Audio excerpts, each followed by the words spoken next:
Daaglikse oordeenking saam met my, Rinus van Sion in Parys, vanmôreoggend 146 van ons reeks deur die Nuwe Testament.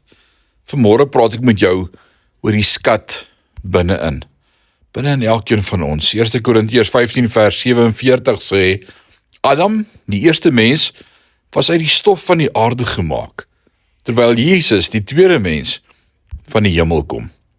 Ek is persoonlik daarvan oortuig dat baie van ons meer van onsself verwag, as wat ons Vader van ons verwag. Ons plaas druk op onsself, stel hoë doelwitte en maak eindelose beloftes, maar in werklikheid is ons maar net van stof en aarde gemaak. Ons het hierdie skat, Jesus Christus, in erdehouers, sê Paulus in die tweede brief van die Korintiërs. Jesus is die skat. Ons is maar net die erdehouers, die kleipot.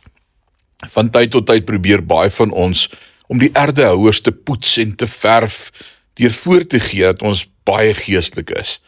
In werklikheid doen dit egter net afbreek aan die skoonheid van die skat binne-in.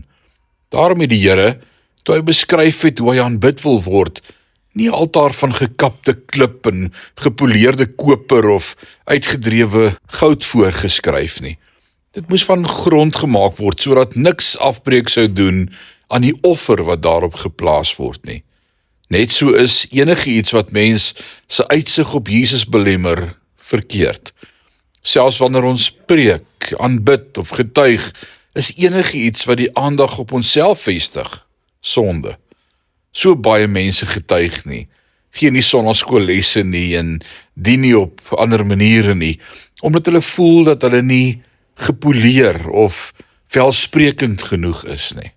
Hulle besef nie dat hulle juist die ideale kandidaate vir die bediening is nie, want mense sal hulle verwonder aan die skat en nie aan hulle nie. Of dit nou 'n gemeentelike verband of persoonlik is, die sleutel tot bediening is om uit die pad te tree en mense die skoonheid van Jesus, die skat binne-in, te laat sien.